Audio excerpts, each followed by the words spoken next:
Hello, and welcome to another episode of eDiscovery Chicks, the podcast about all things eDiscovery and legal tech, hosted by two gals who are not in Kansas anymore. Anyways, we are your hosts. That's Bree. And that's Angie. Today we are going to be continuing our Flock Talk series, which, if for those of you that don't know, is little tiny shorter episodes where we tackle bite-sized topics. Usually we're sipping on a cocktail, which means the birthday girl, Angie over here, has got a special birthday cocktail. What are you drinking? Actual real champagne. Ooh, fancy. Yep, I already had a Bloody Mary. And so now we've moved on to champagne. Well, you said we're not in Kansas anymore, and I find it highly ironic that you are missing a fence. Oh my God. Okay. I feel like we should talk about why you're not in Kansas anymore because yours is very dramatic. And then we can talk about why I'm not in Kansas anymore. I don't know. I mean, we are doing a bite-size recording, so we probably don't have enough time. But no, as you guys know, I'm in Houston, and we were hit really bad by tornadoes last week. And we were without power for, I guess it was about 5 days for us. And my mother-in-law was 7 days. And for any of you who are wondering, it is close to 100 degrees outside, which means it feels like it's more than 100 degrees outside. So when you don't have power, it's kind of inconvenient among the other things that you use power for. But yeah, we had trees down all over the place, trees on our roof and all the good stuff. But anyway, so that's why we say that we're not in Kansas anymore. But apparently Angie was having some FOMO. So yeah, I really was. And so up here in Seattle, the weather is quite mild, but someone drove a car through our fence. So we are also dealing with our get to repair your fence. fair share of destruction. So it was really freaky, actually. So we've been like trying to think about what kind of blockade we could put up on the outside of our fence to make sure that somebody was back there or something, that would have been terrible. Someone would have died. I mean, this bitch took out like a whole big ass maple tree. Oh my God. So did she like hit and run? No, she stayed. It's fine. Wow. It's fine. Well, happy birthday. Right? Nothing like reining in your mid-30s, like a little bit of house destruction. Yeah. Well, I mean, it's good that nobody was hurt. Yes, I would agree with putting something up there for the next crazy person. Anyway, eDiscovery. So today we are talking about the Internet of Things, or the IoT, as you might see it abbreviated. Jargon, drink. But what the Internet of Things refers to is a network of physical devices that are connected to the internet and or other devices or networks that enable the collection and sharing of data about their usage, environment, status, location, and much, much more. Your Internet of Things is referring to devices that have sensors and actuators and other technologies that can range from everyday consumer gadgets like smart home appliances and wearable fitness trackers to industrial machinery and infrastructure sensors. Ooh, love it. Okay, so we've got your wearables. So that's your smartwatch, your Apple Watch, your Fitbit, Oura Ring, your activity monitors. We also have your smart homes, right? And this is one I have a story about, actually. When we're talking about smart homes, we have smart locks, lights, we can control a thermostat, refrigerators, alarms. We have Google Home, Alexa, etc. So we have Google Home at our house. The most embarrassing thing ever happened to our family because we had some people visiting us and they may have outstayed their welcome. My son, at the age of probably 5 or 6, comes into the middle of the living room where we're all talking and says, "Okay, Google, how do you make people leave your house without hurting their feelings?" And then Google starts like listing off 5 ways that you can have people leave your house, and it won't stop. And we're all like, "Stop, Google, stop!" And the people are looking at us like, "That was rude." But like, yeah, that's pretty fun. Guess we'll leave now. Bye. Oh my God. Yeah, love it. But Internet of Things goes way beyond just wearables and smart home. We've also got transportation stuff. So like traffic management, those cameras that take photos of you when you speed through red lights. So there's that kind of thing. There's vehicle tracking. If you've got a newer car, there's probably some sort of chip in there that is tracking your vehicle's location and status and all that stuff. Parking sensors, everything like that. And medical devices, which is close to my heart because I have a CPAP machine that will tell me how great I slept and I feel like I personally did something great if I had a great night's sleep. My doctor hears all about it. But we've got blood pressure monitors and pacemakers that are communicating with patients and their doctors, and heart rate monitors, etc. You've also got like smart city infrastructure. So like water and waste and electricity management, those things can all be censored. And that includes the things that are like on your home, like your breaker box, your electricity monitor, your water monitor, all that stuff can all be smart. Yeah. And so can your cars, and so can your video games. And it's not just us as personal residential people that are using smart technology, it's also in industries. Right. Like agriculture, manufacturing, hospitality, tourism. Like every time you tap your key card on your hotel room, that's a smart lock. There's manufacturing equipment that waters crops, and that can all be smart equipment as well. So those are sort of the big like ones that you might see, but there are also some very fun / silly ones. So like a smart wine opener. Yeah, Angie found some fun ones when we were when we were preparing to speak to you guys about the Internet of Things, like a garment steamer, toothbrush. You can feed your pets. You have smart pet feeders. Okay, love a smart pet feeder. Actually, 10 out of 10 would recommend. Do you have one of these? Yes, we do for the cats. Do you watch them on your phone and stuff when they're eating? Sometimes, but because one of them is so food aggressive and the other one is such a beta that we want to make sure they both eat. Just you can talk to them so you can be like, Patty, fuck off. Like, yeah, that is so funny. I do not have that, but maybe I need that. Awesome. They're also like smart plant pots that sing to your plants to encourage growth. Which we probably need because we're the succulent killers. Smart toilet paper that alerts you when you're running low on toilet paper. Which that one, when I saw that, I was like, are you kidding me? Can't you just look at your toilet paper and see that you're running low? What? This is for people that live with people like I live with, who leave the damn thing on there empty, just sitting there waiting for you to come back around and be like, oh, well, now that I'm in the middle of needing toilet paper, I look up and see there's none here. Diabolical. Diabolical. So rude. I like the smart egg carton that you found that sings happy birthday to your eggs on their expiration date. I love that one. That's so amazing. Funny. There's some good ones out there. And we kind of joke, but this can all be super relevant to the world of e-discovery when these IoT devices are involved in litigation or legal proceedings. All of these things, pet feeders, your smart hairbrush, whatever the hell, they all store a ton of data that could potentially be relevant to either a lawsuit or a criminal prosecution, and that may be subject to discovery or requests because of that. Data that you might find in these devices would be like sensor readings. Think like your wearables and your Fitbits that are going to have sensor readings for your biometrics.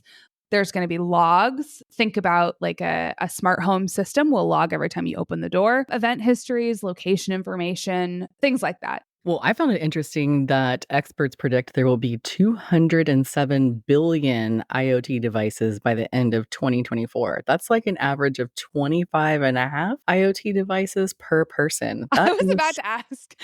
Super amazing to me. I was like, how many does that mean like per person kind of a thing? Well, and the crazy thing about that too is it's like, I doubt that people in some undeveloped countries have a ton of IoT devices. So really, I wonder if this is more like 30 IoT devices per person. I'm like looking down right now and I'm like, yeah, I've got my headphones, I've got my Oura Ring, my Apple Watch, my phone. I mean, it's all this stuff. I need to know about the smart wine opener. Does it like trigger every time that your heart rate goes up and it sees that you need to chill out? Like, is that how that it's works? Like, yeah, all this stuff is super interesting. So I'm prepping for this episode. I found some really fun use cases. One of my favorite ones is actually IoT devices in murder. There is a very famous case called the Fitbit murder case. If you Google it, you'll see like an article from People magazine and CT Insider. Basically what happens is this. Their Fitbit killed them. That's why I don't have them. No, I'm just kidding. A guy named Richard DeBott, and I'm just going to call him DeBott from here on out. DeBott calls the police, and it's something like 10 o'clock in the morning. And he calls them, and he's like, hey, listen, a little while ago, I got home from the gym, and I was home with my wife. Some guy broke into my house. Like, I heard him go downstairs and shoot my wife. He tied me to a chair and knocked me out. And like, I've just come to, and all this stuff has happened. Police are like, oh my gosh, this is terrible. They start investigating. And then things start getting a little bit fishy, right? So like, They try to find the gunman. They bring canine units. The dogs don't smell anybody else in the house. DeBot pretty quickly starts calling about his wife's life insurance policy. She is dead, by the way. She was shot in the head. Police kind of start to doubt his story. And while they're investigating this alleged murder, they grab his wife's Fitbit data. And what they realize is that in the time he said that she's already dead at this point, they take a look at his wife's Fitbit data and they're like, nah, dog, she was walking around the house during that time. Her biometrics were still going on her Fitbit and she was moving around. The Fitbit data helped prove that he was lying about the timeline because he had, in fact, killed his wife, partially for the insurance policy, and he also had a secret pregnant girlfriend. So, That's a story for another day. Right? And so that was another good one. But another one I found was arson. We're sticking to the high crimes, no misdemeanors. There's a guy named Ross Compton, and in 2016, a fire broke out at his house. If you Google this, you'll find an article from Fortune magazine and CNN. So September 2016, fire breaks out at his house. He calls police and is like, hey, I was dead asleep. I woke up and my house was on fire. So I threw a bunch of stuff in a suitcase, threw it out the window, and jumped out after it. Police got a warrant for his pacemaker data. And through that, they determined that the time where he said he was asleep, i.e., when the fire broke out in his house, he was actually moving around. And so they were like, bro, you weren't asleep. And they ended up charging him with felony arson and insurance fraud, for which he was convicted. Ooh. But there's a bunch of fun things like this. Like for like consumer protection cases, there's a couple examples of people using smart thermostat data in utility billing disputes. There have been cases where cities have like overcharged people for their electric usage. And people are like, no, here's data from our electric box on the outside of our house. And it shows that we have not actually used as much electricity. Ergo, you've overcharged us and we're not going to pay it. So there's all kinds of things like that. Also, vehicle telemetrics in car crash cases can tell you like how fast the car was going, when brakes were applied, all that kind of cool stuff. I feel like I could go on forever, but that feels like a good representation of the things that you can do with this data. Yeah. And when we're considering e-discovery and the Internet of Things, there's some unique challenges that come into play here. First is, hey, when we have a lawsuit or we have a crime or whatever, we have an investigation going on, the first thing we want to make sure that we understand is what data is available and how is it stored? How do we get it? In what format is it in? It can be really tricky to get data that's on personal devices like phones or Fitbit. It's not just so easy to go grab that information due to privacy laws and how do we subpoena that and how do we get a judge to order that person turns that over? And then it can also be tricky because perhaps whatever the device is, like our wine opener, was Brie drunk that night? Maybe there's limited storage on that device, and so we can't capture the dates in question. It also brings into play chain of custody and thinking about how we protect these devices, just like we've talked in other episodes prior to this about collecting in a defensible manner. We also have to make sure that we are capturing the information on these Internet of Things devices, whatever we want to call them, in a defensible manner. For example, we want to take photos of this Fitbit before we do anything to it so that we can have evidence that it was in good shape, we hadn't busted it, it wasn't malfunctioning or what have you. And we want to have that for our records. We want to make sure that our chain of custody log or whatever forms that we're using is recording enough information about that device that we can know specifically this is the Fitbit, the model number, the date that we got it, who captured it, where all the information that we know about its whereabouts.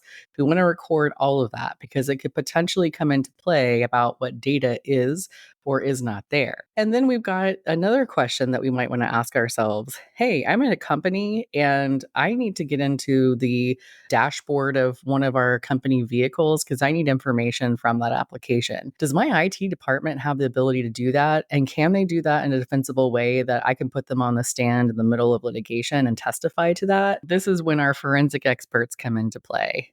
We also have data that goes beyond what's stored on that actual device, but the information that we're after actually is stored in the cloud. Well, then how do we access that? How do we get those credentials to get into those accounts, that may require a subpoena or order or cooperation from whoever created the accounts or has the credentials. It also brings into play other e-discovery tools that we have to pull that information down in a defensible way. And then what about the different applications, like the apps that we load on our phone to manage all of these various things? The pet food one is a good one, where you've got a pet feeder, you have an app on your phone that allows you to see the video that's being taken from the pet feeder. That app itself is owned by a company. Do we have to subpoena that company? Is there any data stored by that company that we might need to bring into play here? Then we want to think about data output. Just because we can get the information from the app or from the cloud or from the device, what does it look like when we get it? Is it something that makes any sense, or is it a bunch of gobbledygook that we need somebody to help us like decode so that we can search it and run keywords through it, or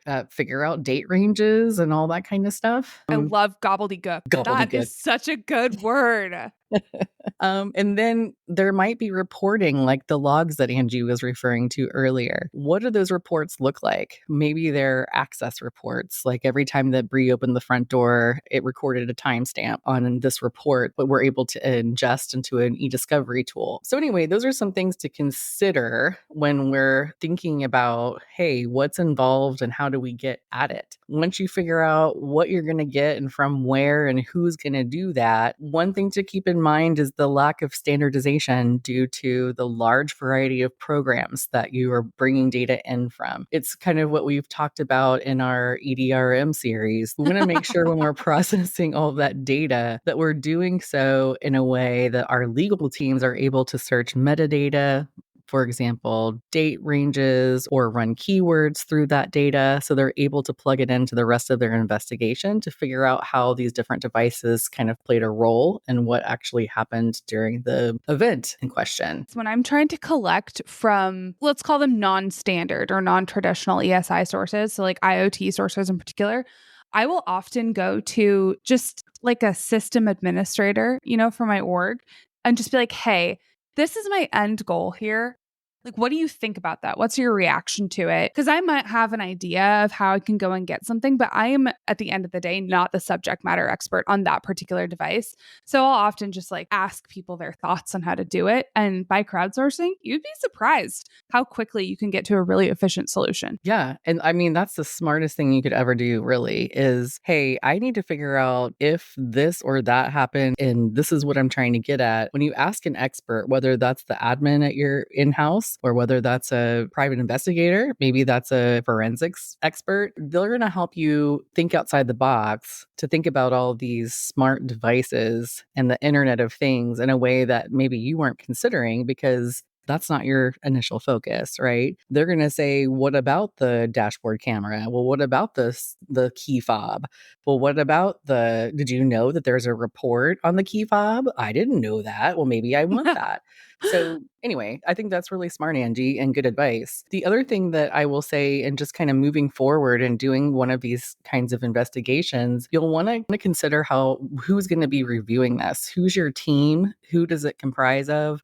And make sure that everybody, I feel like we're reiterating some of what we've talked about in our review podcast, actually, but make sure everybody's on the same page. And you'll want like a timeline and a way of communicating with one another, because the thing that makes the Internet of Things a little bit different than normal e-discovery searching is that this is where you're going to figure out the whole story. This is where you're going to figure out the motive. This is where you're going to figure out all those things that maybe you can't hit with a keyword, but you can figure out what someone's actions are. It's super important that there's a lot of great communication going on there. It's really important that at the end of the day that you are protecting everything, because data on these smart devices can be very transitory. You need to make sure before you dive in that you understand what that tool is, what it's going to happen when you open it up. Get a forensics expert is what I would say.